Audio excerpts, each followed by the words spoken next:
یەکێکی تر لەو نمونانەی کە لە قورئانە خوای تەعالا بەسەرهاتەکەی گێڕاوەتەوە باسی یوسف عليه السلام. یوسف عليه السلام ئەوە بۆ ئەو ئافرەتە زوڵەیخا ژنەکەی عەزیز زۆر محاولە ئەکا کاری فاحیشەی لەگەڵا بکە، زۆر محاولە ئەکا لە هەموو کاتێکا یوسف خۆی دەربازەکە. ئەوە بۆ ئاخر شت بانیەکە بۆ ژوورە تایبەتەکەی خۆی و حەوت دەرگا لەسەر یەکدا ئەخات تا ئیگەیەنێتە ئەو شوێنە. ئەمیش خزمەتکارە ئەڕات، نازانێت چی معامەرەیەکی بۆ داڕێژراوە، هەتا ئەگاتە ژووری تایبەتی خەوتنەکەی خۆی لەوە ئاخر دەرگای لێدا ئەخا و کلیلەکەی هەڵ ئەگرێ و پێ ئەڵێ ئێستا ئەو کاتەیەکەوە تۆ هیچ ترسێکت نییە و کەسیش ناتبینێ. یوسف عليه السلام فەرمووی ئاخر دەی من پەروەردگارم چاوی لێمە و ئەم بینێ کە من ئاوا خیانەت بکەم و کاری خراپ بکەم.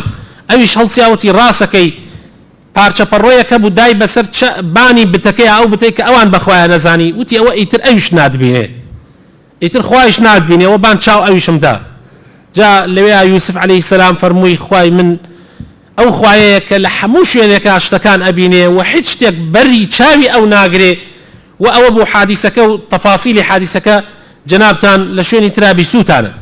لەوێ شەرم و حەیا باوە و یوسف ئەکا کە یوسف لەو تاوانە خۆی بە دوور بگرێ کە لەگەڵ ئەوەشا کە ئەو ژنی وەزیر و یان ڕئیس وزەرای ئەو کاتەی میسر ئەبێ و ئەتوانێ بە ئاسانی ئەو کارەی لەگەڵا بکە و ئەمریشی پێەکە و زەختیشی لێ ئەکا و هەر لەبەر ئەوەی ئەو کارە ناکە دوایی دەریەکە لە لای خۆی و لەوە دوای ئەیخاتە سجن و چەندین ساڵ لە ناو سجنە ئەمێنێتەوە.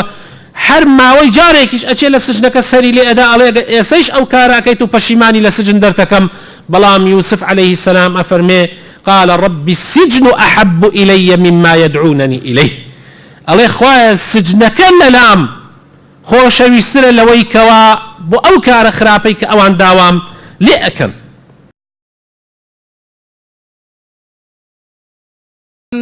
ألم تر كيف ضرب الله مثلا كلمة طيبة كشجرة طيبة أصلها ثابت وفرعها في السماء